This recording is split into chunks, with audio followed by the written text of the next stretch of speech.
नमस्कार दोस्तों, कैसे हैं आप लोग। मैं पुष्पेंद्र स्वागत करता हूं आपका एक बार फिर आपके अपने चैनल सैलरी ज्ञान और इन्वेस्टमेंट में, जहां मिलती हैं आपको सैलरी और इन्वेस्टमेंट से जुड़ी सारी जानकारियां। तो दोस्तों, आज हम एक बहुत ही ट्रेंडिंग टॉपिक के बारे में बात करने वाले हैं। जी हाँ दोस्तों, आज हम बात करने वाले हैं रेलवे के प्राइवेटाइजेशन को लेके। दोस्तों, आप सभी लोगों को पता ही है कि गवर्नमेंट ने अभी रिसेंट में ही, कल परसों में ही ये ऐलान किया है कि हम कुछ रूट्स पे प्राइवेट ट्रेन्स को अलाउ कर रहे हैं चलाने के लिए। 109 रूट्स पे 151 ट्रेन को अलाउ किया गया है। हमारे जो रेल मंत्री पीयूष गोयल जी हैं, उन्होंने ये जानकारी दी है। उसमें क्या बोला गया है, उसमें ये बोला गया है, मतलब मंत्री जी ने ये बोला है, जो रेलवे का मेंटेनेंस है या फिर जो कोचेस का मेंटेनेंस है, हमें उसको कम करना है। उसके बाद जो जो लेट लतीफ़ी है, हमें उसको कम करना है और हमें सर्विसेज अच्छी देनी है। ये सारे पॉइंट्स उन्होंने बताया कि ये सारे प्राइवेटाइजेशन के लिए ज़रूरी हैं। लेकिन उन्होंने कुछ मेन पॉइंट्स नहीं बताए। मेन पॉइंट्स क्या नहीं बताए, उन्होंने ये नहीं बताया कि हमारी जो रेलवे है वो करेंटली एक हैवी लॉस से गुजर रही है। उसके पास पैसा नहीं है, वो नई चीज़ें नहीं चला सकती है, ना ही कोई नई जो इन्वेंट्री है, ना ही कोई नई जो सर्विस है वो लगा सकती है। ये एक बहुत बड़ा इशू है। दोस्तों, आज हम बात करने वाले हैं इसी चीज़ के ऊपर कि प्राइवेटाइजेशन के प्रोज और कॉन्स क्या हैं, प्राइवेटाइजेशन से क्या फ़र्क पड़ेगा। दोस्तों, आज मैं जनरलाइज वे में आपसे बात करूंगा कि क्या प्रोज और कॉन्स हैं, और कल के वीडियो में मैं आपको बताऊंगा कि स्पेशली एम्प्लॉयज़ को क्या घाटा होगा इससे। जो एम्प्लॉयज़ अभी रेलवे में काम कर रहे हैं वो क्यों नहीं होने देना चाहते हैं रेलवे के प्राइवेटाइजेशन को, और जो न्यू एम्प्लॉयज़ जो तैयारी कर रहे हैं रेलवे में जाने की, उनके लिए क्या नुकसान हो सकते हैं। दोस्तों, पहले हम बात कर लेते हैं, पहले प्रोज और कॉन्स पे जब जाने से पहले कुछ चीज़ें समझ लेते हैं। देखिए, पहली बात, अभी सिर्फ 5% ट्रेन को ही अलाउ किया गया, मतलब 95% जो ट्रेन है वो इंडियन रेलवे ही चलाने वाला है। सिर्फ 5% को अभी अलाउ किया गया, मतलब 5% ट्रेन ही अभी प्राइवेट होके चलेंगी। वो भी 2023 तक की उन्हें डेडलाइन दी है कि आपको 2023 तक चलाना है, अप्रैल 2023 तक। तब तक चल पाएगी नहीं चल पाएगी आई डोंट नो, क्योंकि बुलेट ट्रेन का प्रोजेक्ट भी आपको पता है कि कब निकल गया था और अभी तक उसकी लैंड लीजिंग ही कंप्लीट नहीं हो पाई है। मतलब लैंड अभी एक्वायर करना ही उसमें आधा बचा हुआ है। तो आप समझ सकते हैं कि हमारे यहाँ पे सर्विस कैसी है। हमारे यहाँ पे चाहे कोई सी गवर्नमेंट आ जाए, हमारे यहाँ पे सर्विस हमेशा ऐसी ही रहती है, चाहे कितनी फास्ट फॉरवर्ड गवर्नमेंट आ जाए। तो ये तो चलना ही है। तो आगे प्राइवेटाइजेशन हो भी पाएगा या नहीं हो पाएगा उसका तो पता नहीं। लेकिन देखिए, ये जो कदम है, ये जो मूव है, ये जो की गई है, ये कई तरीके से नुकसान दे सकती है भारत के जो रहने वाले लोग हैं। देखिए, आप लोगों को अभी पता ही है कि प्रधानमंत्री जी ने अभी थोड़े दिन पहले ही हमारे पूरे देश को संबोधित किया था, जिसमें उन्होंने बताया था कि 80 करोड़ लोगों को हम राशन देने वाले हैं। इसका मतलब क्या है कि 80 करोड़ लोग ऐसे हैं जो कि गरीबी रेखा या उससे नीचे हैं, मतलब कि लोअर मिडिल क्लास है। ठीक है, वो अपना राशन खुद से अफोर्ड नहीं कर सकते। नहीं तो जो पर्सन जॉब कर रहा है उसे तो कभी वैसे भी कुछ नहीं मिलता है, मतलब मिडिल क्लास को तो वैसे भी कुछ नहीं मिलता है। तो अगर मैं बात करूं कि 80%, लगभग 60%, 65% लोग हमारे यहाँ पे जो हैं, वो बहुत ज़्यादा गरीब हैं, गरीबी रेखा के नीचे हैं। वो लोग हैं जो ट्रेन का यूज़ करते हैं। ठीक है, तो आप देख रहे होंगे कि उनको सबसे ज़्यादा परेशानी हो जाएगी अगर प्राइवेटाइजेशन आता है इस वाले माहौल में, इस वाली टाइम पे। और देखिए, अगर वो लोग प्राइवेटाइजेशन को यूज़ नहीं करते, इंडियन रेलवेज को ही यूज़ करते हैं, तो वो लोग पहले भी वो डिले हैं और बाद में भी डिले हो जाएंगे, तो उनके लिए बहुत ज़्यादा दिक्कत है। दोस्तों, अब हम बात करते हैं what are the pros of Indian railway privatization. देखिए, नंबर वन, पीयूष गोयल जी ने ये बोला है कि जो कोचेज रहेंगे उनमें वो मेड इन इंडिया रहेंगे। ये बहुत बड़ा प्रोज है कि जी हाँ दोस्तों, नहीं तो जो भी प्राइवेट कंपनी आएगी वो ज़्यादा से ज़्यादा कोशिश ये करेगी कि मुझे सस्ते से सस्ते कोच मिल जाए, मैं कहीं बाहर से मंगा लूँ। बट पीयूष गोयल जी ने, हमारे रेलवे मिनिस्टर ने, ये बिल्कुल क्लियर कर दिया है कि जो कोचेज रहेंगे प्राइवेट ट्रेन में वो मेड इन इंडिया रहेंगे। तो ये एक बढ़िया पक्ष है। नंबर दो, the private train will share profit with Indian railway till 35 years. जी हाँ दोस्तों, 35 साल तक जो प्राइवेट ट्रेन हैं वो शेयर करेंगी प्रॉफिट अपना इंडियन रेलवे के साथ, क्योंकि वो इंडियन रेलवेज की बनाई हुई जो ट्रैक है उसको यूज़ कर रहे हैं, जो गार्ड्स हैं, जो एएलपी हैं, उन सारे लोगों को यूज़ कर रहे हैं। तो उसका कुछ प्रॉफिट रेवेन्यू शेयरिंग वो इंडियन रेलवेज के साथ करेंगे। तो ये भी बढ़िया है। चलो, इंडियन रेलवेज के पास पैसा आ रहा है, ऑल्दो पूरी तरह से नहीं प्राइवेट किया। Number 3, late trains might not be get late. जी हाँ दोस्तों, जो ट्रेन लेट चलती हैं, थोड़ी सी धुंध आ जाती है, ट्रेन लेट हो जाती है, वो हो सकता है आगे आने वाले समय में वो थोड़ा सा कम हो जाए। मतलब जो ट्रेन 12-12 घंटे लेट हो रही है, हो सकता है 2-4-5 घंटे ही लेट हो, क्योंकि प्राइवेट ट्रेन को प्रेफरेंस दी जाएगी। ये बिल्कुल श्योर है कि उनको प्रेफरेंस दी जाएगी। They will run on an average of 150 to 160 kilometre, so they will get preferences. Okay, तो लेट लतीफ़ी हो सकता है कम हो जाए। इसके अलावा सर्विस विल बी इम्प्रूव्ड। जी हाँ दोस्तों, सर्विस इम्प्रूव होगी। अब ये तो थे प्रोज, ये देखने में बहुत बड़े लगते हैं, देखने में बहुत अच्छे लगते हैं। Service will be improved. दोस्तों सर्विस तो होगी ठीक, लेकिन किस कॉस्ट पर, ये तो कोई बात ही नहीं कर रहा है। किस कॉस्ट पर सर्विस इम्प्रूव होगी ये मैं बताता हूँ आपको। देखिए, पहले हम कॉन्स के बारे में बात कर लेते हैं धीरे धीरे। Number 1, fair will be increase. ये बहुत ही पक्की बात है कि जो फेयर रहेगा प्राइवेट ट्रेन का, वो जनरल ट्रेन से, मतलब जो इंडियन रेलवेज की ट्रेन है उससे ज़्यादा रहेगा। देखिए, प्राइवेट ट्रेन जो होती है, देखिए इंडियन रेलवेज में जो ट्रैवल करता है उसमें 80% लोग, 75 to 80% लोग ऐसे होते हैं जो या तो मिडिल क्लास या लोअर मिडिल क्लास या पुअर क्लास से आते हैं। ठीक है, जो अपर मिडिल क्लास है या फिर जो अपर क्लास है वो तो फ्लाइट ले लेते हैं, लेकिन ट्रेन में जो ट्रैवल करते हैं 75 से 80% लोग सिर्फ वही ट्रैवल करते हैं जो कि मिडिल क्लास है, लोअर मिडिल क्लास है। वो ट्रेन से क्यों ट्रैवल करते हैं? उन्हें पता है कि मुझे 200 किलोमीटर जाना है, मुझे 100 रुपये का किराया लगेगा, जनरल की टिकट में ले सकता हूँ। अगर मैं स्लीपर की भी टिकट लेता हूँ तो मुझे 150 रुपये का किराया लगेगा, उन्हें ये पता है। लेकिन प्राइवेट ट्रेन में क्या होगा? आपको पता है कि प्राइवेट ट्रेन का किराया ऑलमोस्ट डबल है। कैसे डबल है मैं बताता हूँ। तेजस ट्रेन अभी चलाई गई थी, तेजस ट्रेन का जो किराया है दिल्ली से लखनऊ का, वो 1800 रुपये है। अगर मैं बात करूं इंडियन रेलवेज के थर्ड एसी का टिकट कितना है, तो इंडियन रेलवेज के थर्ड एसी का टिकट है 750 रुपये। इंडियन रेलवेज के स्लीपर का टिकट कितना है? वो है 350 रुपये के आसपास। और इंडियन रेलवेज के जनरल का टिकट कितना है? वो है 200-220 रुपये के आसपास।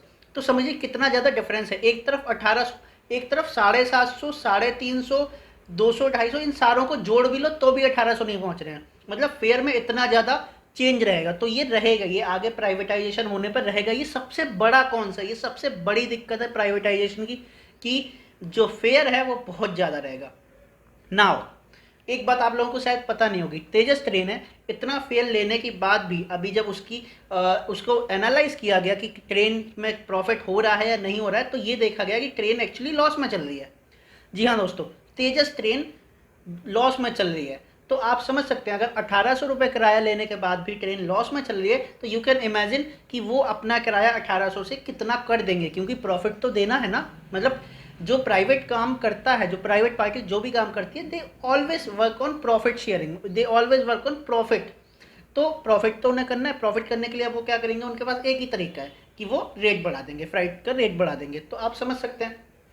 Number 2, it will not have general और स्लीपर कोचेस। जी हाँ दोस्तों, ये भी दूसरी बहुत बड़ी दिक्कत है। हमारे यहाँ पे जो 60% लोग ट्रैवल करते हैं वो या तो जनरल कोचेस से या स्लीपर कोचेस से ट्रैवल करते हैं। क्यों करते हैं? क्योंकि उसका फेयर कम होता है। लेकिन प्राइवेट ट्रेन में क्या होगा, अब आपको सर्विस इंप्रूव करनी है। सर्विस इंप्रूव कैसे होगी? सारे के सारे कोचेस एसी बना दिए जाएंगे। अब एसी कोचेस में तो हम चाहते ही नहीं है ट्रैवल करना, क्योंकि हम रेट देख के ट्रैवल करते हैं, हम किराया देख के ट्रैवल करते हैं। हम एसी या स्लीपर या जनरल देख के ट्रैवल नहीं करते, हम किराया देख के ट्रैवल करते हैं। तो उसी तरीके से तो उसमें आने वाली जो प्राइवेट ट्रेन से होंगी उनमें स्लीपर या जनरल कोचेज नहीं होंगे। तो फिर से ये बहुत बड़ी दिक्कत है आम आदमी के लिए।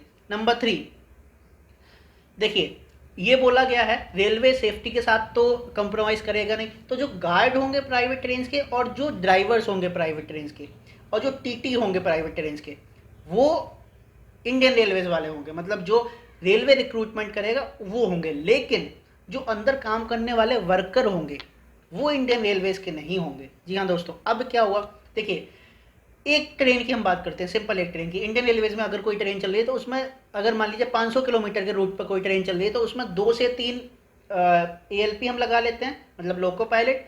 उसके बाद 2 गार्ड लगा लेते हैं, उसके बाद 2 TC लगा लेते हैं। ऑलमोस्ट 7 लोग इंडियन रेलवे से एम्प्लॉयड होते हैं। तो 7 लोगों को तो एम्प्लॉयमेंट प्राइवेट ट्रेन में मिल जाएगी। बट जो 20 लोग पेंट्री वाले होते हैं, उसमें पेंट्री में खाना बनाने वाले होते हैं, खाना को सर्व करने वाले होते हैं, लाने ले जाने वाले होते हैं, वो सारे लोग प्राइवेट रहेंगे। अब देखिए दिक्कत यहीं शुरू हो जाती है। जो गवर्नमेंट जॉब है यहाँ पे हमारे यहाँ पे लोग फैसिनेट हैं गवर्नमेंट जॉब के लिए, बिल्कुल सही बात है। क्यों? क्योंकि एक फिक्स पे कर दी जाती है। लेकिन प्राइवेट ट्रेन्स में ऐसा नहीं होता है, प्राइवेट पार्टीज में, मतलब प्राइवेट कल्चर में ऐसा नहीं होता है। क्यों नहीं होता है? प्राइवेट कल्चर फिक्स नहीं करता है। अगर आपने कहा कि मुझे मेरी पगार बढ़ानी है, आपको मेरी पगार बढ़ानी पड़ेगी, आपको मेरी पगार 12,000 से 15,000 करनी पड़ेगी, तो वो आपको हटा के दूसरा पर्सन ले आएंगे 12,000 वाला। तो यही दिक्कत हो जाती है कि जो जॉब लॉसेस होगा मिडिल क्लास या लोअर मिडिल क्लास को, उसमें कौन लोग जाते हैं? जो कि जिन्होंने ज़्यादा पढ़ाई नहीं कर पाई है, जो किसी वजह से नहीं पढ़ पाए हैं, पैसे की तंगी की वजह से, कई सारी चीज़ें होती हैं, तो उनके लिए ये सबसे बड़ा लॉस है। रेलवे में क्या होता था, एक कम से कम आपकी मिनिमम वेजेस रहती थी कि आपको मंथली इतना तो मिलेगा ही मिलेगा। लेकिन प्राइवेट में ऐसा नहीं होगा, अगर आप ज़्यादा कुछ करेंगे तो आपको हटा के नया पर्सन ले आएंगे। तो वो जो 20 लोगों की जॉब है ना, जो लोग खाना बनाते हैं, खाना लाने ले जाने का, पेंट्री वाले जो पर्सन है, वो अभी क्या होगा कि उनको प्राइवेट कर दिया जाएगा, तो वो सबसे बड़ी दिक्कत हो जाएगी। ठीक है, तो ये जॉब लॉसेस होगा बहुत ज़्यादा। Number five I talk about connectivity will be affected. जी हाँ दोस्तों, जो कनेक्टिविटी है वो बहुत ज़्यादा अफेक्ट होगी। क्यों अफेक्ट होगी? देखिए, प्राइवेट ट्रेन्स को जल्दी से जल्दी अपने 2 रूट पे पहुंचना है, मतलब एक स्टेशन से शुरू होकर दूसरे पे पहुंचना है, तो वो ज़्यादा से ज़्यादा कोशिश करेंगे कि बीच में जो हॉल्ट्स हैं वो बहुत कम आए। तो जो भी लोग टाउन में रहते हैं या जो भी लोग विलेज में रहते हैं, उन्हें दिक्कत हो जाएगी, क्योंकि जो तेज़ चलने वाली ट्रेन है वो कभी भी वहाँ नहीं रुकेगी। ऑल्दो इंडियन रेलवेज़ की जो ट्रेन है वो फिर भी कई स्टेशन पर रुकती हैं। मैं शताब्दी राजधानी की बात नहीं कर रहा हूँ, लेकिन जो सुपर फास्ट ट्रेन हैं वो रुकती हैं स्टेशन पर। लेकिन प्राइवेट ट्रेन स्टेशन पे ज़्यादा नहीं रुकेंगी, वो ज़्यादा हॉल्ट नहीं करेंगी, क्योंकि उन्हें पता है कि इस स्टेशन से कोई पैसेंजर चढ़ने वाला नहीं है, तो हमें यहाँ पर रुकने का कोई फ़ायदा नहीं है। तो ट्रेन की जो कनेक्टिविटी है, जिस चीज़ के लिए हम ट्रेन को यूज़ करते हैं कि यार हम कहीं से भी ट्रेन ले सकते हैं, हमारा इंडियन रेलवेज़ का जो ट्रैक है वो इतना ज़्यादा फैला हुआ है पूरे भारत में कि हम कहीं से भी ट्रेन एक्वायर कर सकते हैं। लेकिन प्राइवेट ट्रेन आने के बाद ये नहीं होगा। क्यों? क्योंकि वो सिर्फ मेन स्टेशन दिल्ली से शुरू होकर लखनऊ में एक जगह बीच में कहीं रुक जाएंगे बस। ऐसे ये वाली दिक्कत हो सकती है आगे चलने पर। Next, number 6, private will have free hand in decision the fare of railway. जी हाँ दोस्तों, ये सबसे बड़ी दिक्कत हो जाएगी कि उनको फ्री हैंड मिलेगा कि आप फेयर अपने हिसाब से तय कर सकते हैं। देखिए, अगर गवर्नमेंट प्राइवेट प्लेयर्स को ला रही है तो गवर्नमेंट उनके ऊपर फेयर की रिस्ट्रिक्शन नहीं लगा सकती है, आप मान के चलिए। गवर्नमेंट कभी ये नहीं कह सकती कि आपको फेयर इतना ही लेना, ये गवर्नमेंट सिर्फ इंडियन रेलवे से कह सकती है। इंडियन रेलवेज फेयर नहीं बढ़ाती है पैसेंजर का, इसीलिए इंडियन रेलवेज करेंटली बहुत सालों से माइनस में चल रही है। इंडियन रेलवेज जो अपना घाटा है उसको कहाँ से पूरा करती है? जो फ्रेट ट्रेन हैं, जो गुड्स ट्रेन हैं, उनसे अपना घाटा पूरा करती है। ठीक है, लेकिन प्राइवेट ट्रेन तो सिर्फ पैसेंजर ट्रेन के लिए चल रही हैं और वो लॉस में तो चलेंगे नहीं, तो इसलिए उनका जो फ्री हैंड रहेगा ना किराए पे, वो उनको बहुत ज़्यादा, जो वो आम आदमी है उनको बहुत ज़्यादा दिक्कत करेगा, क्योंकि वो कभी भी पैसा बढ़ा देंगे। हो सकता है साल में 2-2 3-3 बार भी पैसा बढ़ा दें, इंडियन रेलवेज ऐसा नहीं कर सकती है। ठीक है, तो ये भी बहुत ज़्यादा इशू रहेगा। तो दोस्तों, ये थे कॉन्स। प्राइवेटाइजेशन के कॉन्स क्या होंगे अगर प्राइवेटाइजेशन आता है इंडियन रेलवेज में, तो ये कॉन्स होंगे। कल मैं आपको बताऊंगा कि एम्प्लॉयज़ को क्या क्या दिक्कतें होंगी, एम्प्लॉयज़ क्यों नहीं चाहते हैं कि इंडियन रेलवेज प्राइवेट हो, तो ये सारी चीज़ों के बारे में हम कल बात करेंगे। दोस्तों, अब हम बात करते हैं कि ये अच्छा आइडिया है या बेकार आइडिया है, इज इट गुड और bad? Privatisation in Indian railways, is it good और बैड? देखिए दोस्तों, हर एक चीज़ के प्रोज और कॉन्स होते हैं, आप सभी लोगों को पता है। अगर हम किसी चीज़ की सर्विस इंप्रूव करना चाहते हैं तो हमें कहीं पर तो उससे थोड़ा सा हमें दिक्कत तो होगी। देखिए, एक मैं एग्जांपल देता हूँ। हबीबगंज स्टेशन आप लोगों ने देखा नहीं होगा, अगर नहीं देखा है तो गूगल पे देखिए। हबीबगंज स्टेशन को पूरी तरह से प्राइवेट दे दिया गया था। वो पूरा जो स्टेशन नया बना है वो पूरा प्राइवेट प्लेयर्स ने बनाया है। अब वहाँ पे दिक्कत क्या आ गई ना कि प्राइवेट प्लेयर्स ने बना तो दिया, पैसा तो लगा दिया, अब वो पैसा हमसे, मतलब जो आम आदमी है उससे लेना चाहेगा। कैसे लेते हैं वो पैसा? कार पार्किंग है, कई लोग होते हैं जो अपनी कार पार्क करके जाते हैं, क्योंकि उनका 1 दिन या 2 दिन का ट्रैवल होता है, वो रहते हैं बहुत दूर, तो उन्हें कई बार सामान भी, ऑटो भी नहीं मिलता है, तो इसलिए वो लोग कार पार्क करके या अपनी बाइक पार्क करके जाते हैं। कार पार्किंग का वहाँ पे खर्चा 300 रुपये से ऊपर हो चुका है। जी हाँ दोस्तों, 300 रुपये आपको 1 दिन के देने पड़ेंगे अगर आप कार पार्क करते हैं। क्यों ऐसा हो गया है? क्योंकि उन्होंने जब ये बनाया तो इस चीज़ पे तो उनको कोई रिस्ट्रिक्शन थी नहीं कि आप कितना पैसा किससे लेंगे। यही मैं इशू कर रहा था, यही मैं बात बता रहा था कि फेयर जो होगा, जो उनकी सर्विसेज होंगी वो बहुत ज़्यादा महंगी हो जाएंगी और लोग हमारे यहाँ पे अफोर्ड नहीं कर पाएंगे। हमारे यहाँ पे 70% 75% लोग गरीबी रेखा के वाले ही हैं, तो वो लोग अफोर्ड कैसे करेंगे? तो इफ़ आई से इज इट अ गुड और bad decision? Is it a good decision but more of a bad decision? 60-70% ये खराब डिसीजन है, लेकिन 20-30% अच्छा भी है, क्योंकि हो सकता है एक कंपटीशन आएगा इंडियन रेलवेज में, तो इंडियन रेलवेज की भी सर्विसेज सुधर जाएंगी। बट मेरा कहना यही है कि गवर्नमेंट जो स्ट्रेटेजिक सेक्टर है उसको प्राइवेटाइज ना करे तो ज़्यादा अच्छा है। सो आई से it is a bad move, 60-70% it is a bad move. लेकिन वही है कि लोगों के अपने अपने ओपिनियन है, तो आपका भी ओपिनियन हो सकता है। तो इसीलिए मैं कह रहा हूँ कि 20-30% ये गुड मूव है कि सर्विसेज इंप्रूव होगी, बट 60-70% हम उस जगह नहीं पहुंचे हैं कि हम ये सारी चीज़ों को प्राइवेटाइजेशन इन सारी चीज़ों में ला पाएँ अभी। जैसे रेलवेज, हेल्थ सेक्टर में प्राइवेटाइजेशन लाए, हेल्थ सेक्टर की धज्जियां उड़ती हुई हमने देख ली हैं। लोगों का इलाज भी नहीं हो रहा है आज के टाइम में। क्यों? हमने फ्री में ज़मीन दी जिन प्राइवेट हॉस्पिटल्स को, उन्होंने अपना प्राइवेट पूरा हॉस्पिटल तैयार कर लिया, मशीनें सारी लगा ली, उसके बाद अब इलाज भी नहीं कर रहे हैं लोगों का। तो आप समझ रहे हैं स्ट्रेटेजिक सेक्टर में प्राइवेटाइजेशन लाना हमारे लिए बहुत ज़्यादा खतरे की बात हो सकती है। तो दोस्तों, I don't think it is a good move, but I से इट मतलब हो सकता है आगे फ्यूचर में हो सकता है ये अच्छी मूव साबित हो, क्योंकि गवर्नमेंट जो करती है कुछ सोच के ही करेगी। ठीक है, तो दोस्तों आज की वीडियो में इतना ही। हो सकता है आपको वीडियो पसंद आया हो, तो वीडियो को लाइक ज़रूर कर दीजिए, चैनल को सब्सक्राइब कर दीजिए, और अगर आपने अभी तक वीडियो को शेयर नहीं किया तो अपने दोस्तों के साथ शेयर जरूर कर दीजिए। तो दोस्तों, ये थी मेरी तरफ से सारी जानकारी इंडियन रेलवेज के प्राइवेटाइजेशन के प्रोज और कॉन्स को लेके। आगे फिर मिलेंगे एक नए वीडियो में एक नई नॉलेज के साथ। तब तक के लिए बी हैप्पी, बी मोटिवेटेड। नमस्ते।